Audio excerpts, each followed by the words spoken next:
In dieser Episode nehmen wir euch mit zurück nach Thailand, wo wir genau an diesem Strand gecampt haben, als das weltweite Ausmaß der Corona-Pandemie bekannt wurde.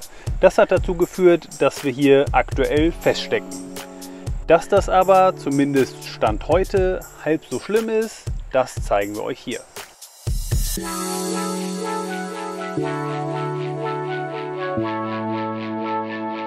Kurzes Update.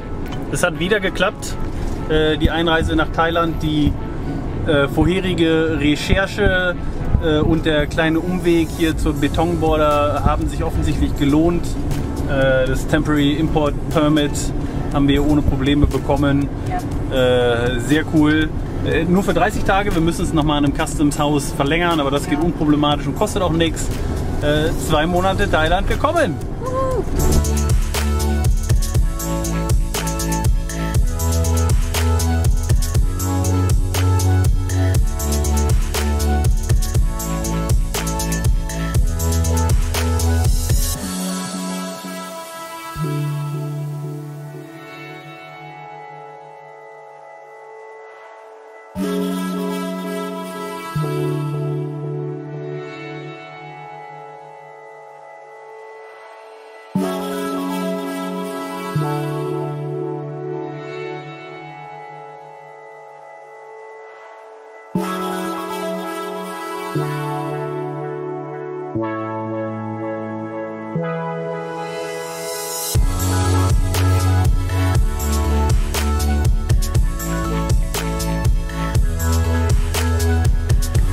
So, wir haben jetzt einen Stellplatz gefunden. Wir sind von der Grenze so ziemlich auf dem kürzesten Weg zum nächstgelegenen Strand gefahren. Wir sind jetzt hier an der Ostküste Thailands, ganz im Süden, in der Nähe von Hat Yai. Hier können wir, denke ich, für eine Nacht stehen. Es ist, naja, oder sagen wir so, es wird langsam weniger. Es war bis gerade relativ viel los. Jetzt so langsam mit dem Sonnenuntergang ziehen sich auch die Leute zurück. Von daher hoffen wir auf eine ruhige Nacht. Für sehr viel länger ist das hier nichts, aber für die Nacht ist das, denke ich, super. Und ich kann euch das ja mal kurz zeigen. Der Strand sieht schön aus. Es liegt nur leider, wie so häufig in Südostasien, wieder relativ viel Müll rum. Naja, wir schauen mal, dass wir morgen was finden, wo vielleicht ein bisschen weniger Zivilisation um uns rum ist und wo wir dann ein bisschen länger stehen können und wollen.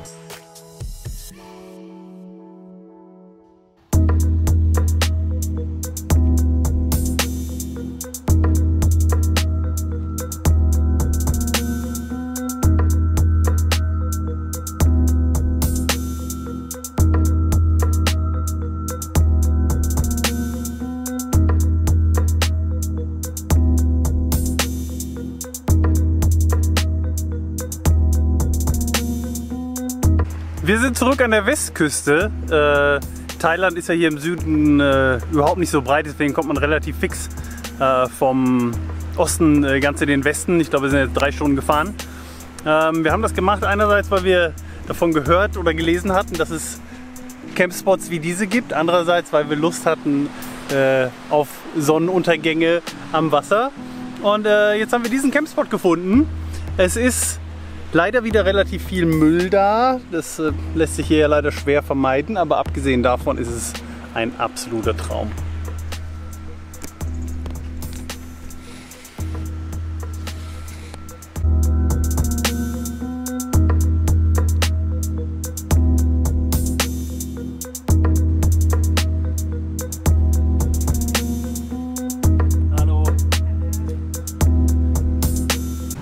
Wir haben dann doch die Initiative gerade noch ergriffen und so ein bisschen Müll weggeräumt, haben 2 riesige Säcke voll. Man könnte das hier wahrscheinlich Tag und Nacht machen und es würde immer noch nicht reichen, aber ich glaube, einen Unterschied macht es schon mal. Und ja, wir sind sehr, sehr happy mit diesem Campspot.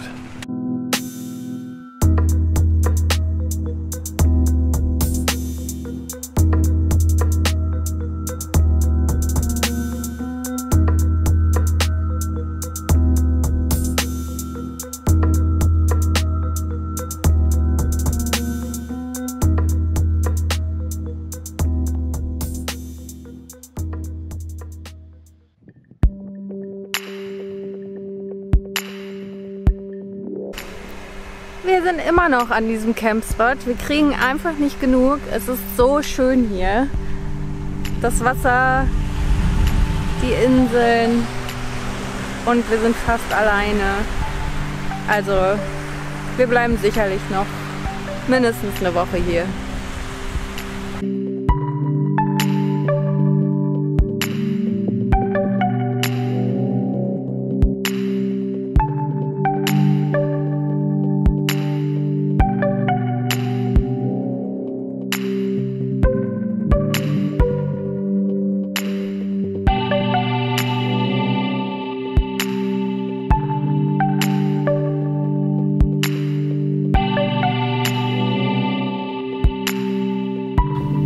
Arbeiten am neuen Blog-Eintrag.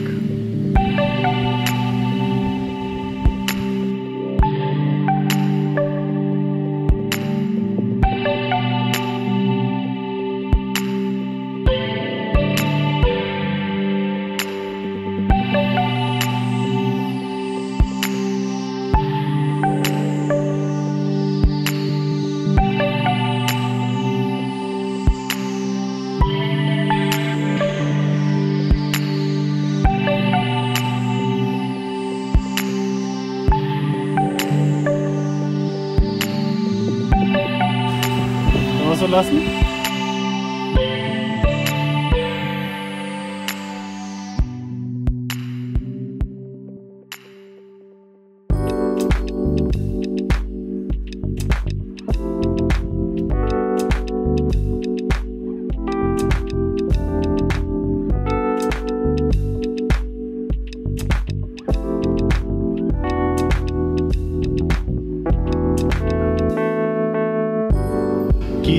Gäse.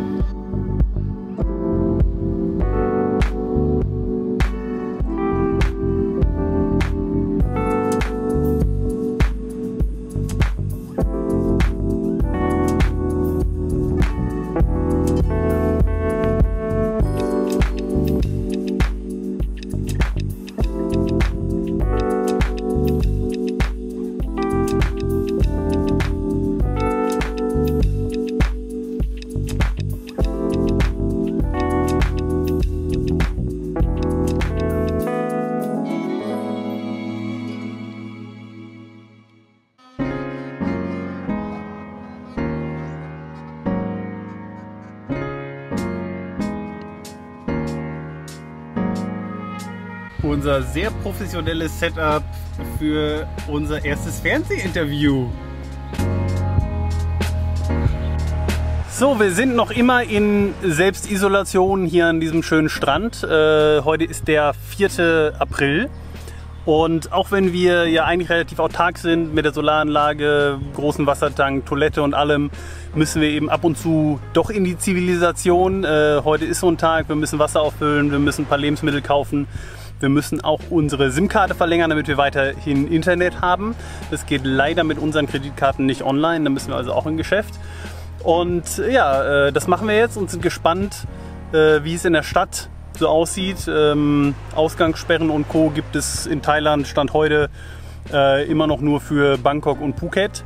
Aber ja, wir schauen mal, wie das alltägliche Leben so aussieht, wie viel los ist auf den Straßen.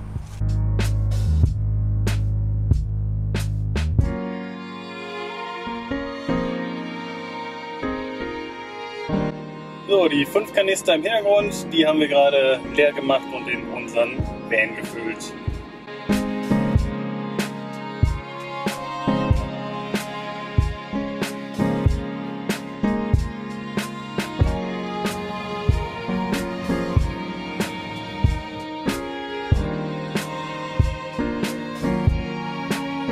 Im Supermarkt herrscht Maskenpflicht, aber es ist noch alles voll.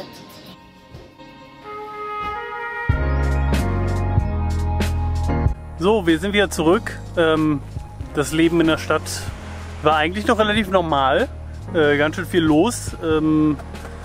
Es waren viele Geschäfte geschlossen, aber es ist auch gerade Wochenende. Ansonsten Maskenpflicht im Shoppingcenter. Abgesehen davon war echt super viel los. Ob das so gut ist? Wir bauen uns jetzt mal wieder auf.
Noch so ein Rave?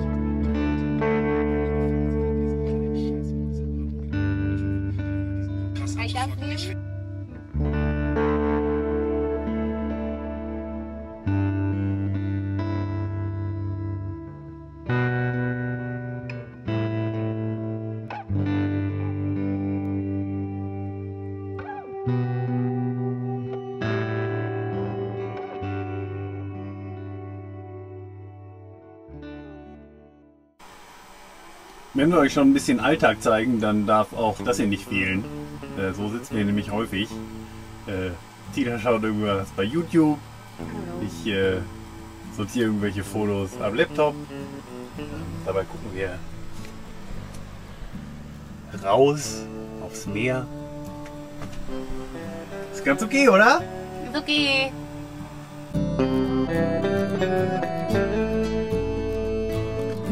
In Deutschland haben alle Friseure zu und ihr müsst euch daher die Haare selber schneiden.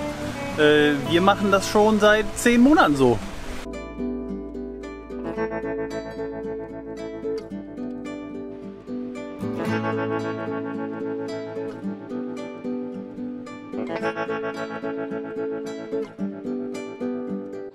Hier hat jetzt auch alles zu. Wir dürfen zwar noch rein ins Shoppingcenter, aber wir stellen fest, dass bis auf den Supermarkt eigentlich alles zu hat. Was ist das, eine Bank? Die hat noch auf?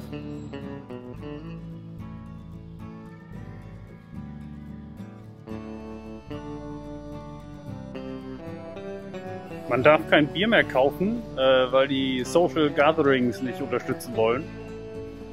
Und auch andere Sachen sind abgesperrt, wie irgendwie Kinderspielzeug und so Sachen, die irgendwie nicht als notwendig angesehen werden. Ja, Tina möchte einen Huni.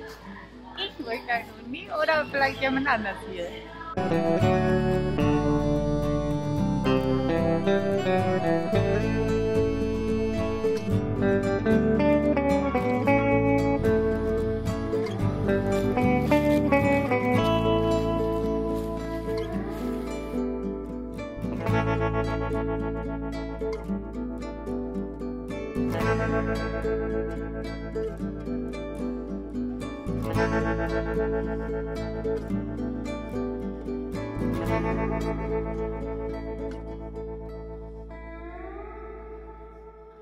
So, das, was wir die letzten 6 Wochen befürchtet hatten, dass es irgendwann passieren könnte, ist jetzt tatsächlich eingetreten.